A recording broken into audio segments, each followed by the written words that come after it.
আসলে এই জিনিসটা তারা আমাদের বাসায় চর্চাটা নাই। যেমন আপনারা দেখবেন যে প্রিন্স মামুনের বাসায় ভিডিও করা বা টিকটক, ফেসবুক এগুলোর ব্যাপারে খুব চর্চা আছে। তার আম্মুরও টিকটক আইডি আছে, তার আম্মুরও লাইকি আইডি আছে, তার যার যেসব প্রতিবন্ধী ভাই বোন আছে তাদেরও পেজ আছে, তারাও ভিডিও করে, কিন্তু হ্যাঁ কন্টেন্ট ক্রিয়েশন করে। আমাদের বাসায় এই চর্চাগুলো নাই। মানুষটা যখন বাসার ভিতরে নাই তখন আমি বাসায় আসলে ঢুকলে আমার খুব মানে একটা ফিল হয়, লোনলিনেস ফিল হয়, আমার খুব ভালো লাগে না আর কি। বিকজ আমরা বাসাটা দুজন একসাথে থাকার জন্য একরকম করে বানিয়েছিলাম। আমিও আলহামদুলিল্লাহ ভালো আছি। জীবন আসলে থেমে নাই, জীবনের জায়গায় আছে, কিন্তু কিছু জিনিস আছে না, কিছু স্মৃতি আছে না যেগুলো মনে পড়ে যায় আর কি। তো জীবন ডেফিনেটলি আমারও থেমে নাই, আমার জীবনটা চলছে।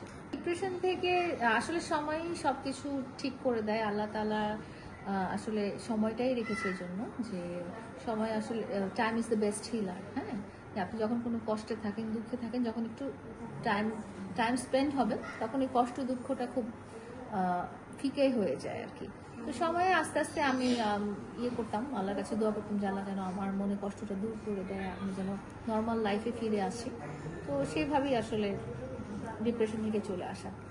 আমার বাসায় আসলে সোশ্যাল মিডিয়া আমার বাসার কোনো ইম্পর্টেন্স বা কোনো ফ্যাক্টরি না। এই সোশ্যাল মিডিয়ার কোনো ব্যাপারই আমার বাসায় আলোচনা হয়, বিকজ তারা they are not into TikTok, Facebook, তারা এসব ইউজ করে না, তারা এগুলোতে খুব একটা অভ্যস্ত না, তারা ওই ভার্চুয়াল লাইফটার ব্যাপারে তারা দে আর নট। মামুনের আমাদের বাসায় এন্ট্রি ছিল হচ্ছে যে আমার পরিবারের সদস্যদের সাথে ভালো একটা রিলেশন পারিবারিকভাবে।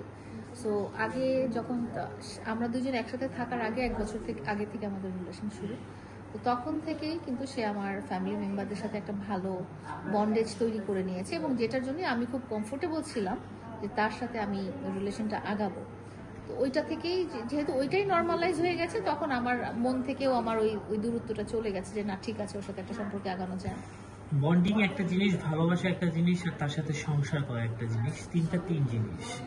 আপনার ফ্যামিলি যখন ঢুকেছে তখন কি জানতো তাকে? পারিবারিকভাবেই তো জানতো যে আমাদের মধ্যে একটা প্রথমে যেটা দেখে আসছে যে প্রথমে একটা পরিচিতি হয়েছে, তারপর একটা ফ্রেন্ডশিপ হয়েছে, তারপরে আস্তে আস্তে রিলেশনে এগিয়েছে, সেইভাবেই। প্রথমে যখন নিয়ে আসেন তখন কি আসলে মামুর সাথে কি আপনার রিলেশন ছিল যখনই আপনার বাসায় থাকা? আমরা যখন একসাথে থাকা শুরু করি তখন আমাদের রিলেশন ছিল, কিন্তু সেটা কি আপনার বাসায় জানতো? হ্যাঁ অবশ্যই, কারণ আমাদের ফ্যামিলি মেম্বার নিয়েই তো আমরা থাকতাম। আমার বাসায় তো আমার চিলড্রেন, তারা তো একসাথে স্টে। কিন্তু অনেক মানে সবাই তো আসলে, আপনি তো জানেন যে নেগেটিভ ভাবে জানেন যে সেটা একটা জুনিয়র ছিল, আপনার চেয়ে অনেক ছোট। এই বিষয়টা কি আপনার বাসায় মেনে নিয়েছিল কিনা?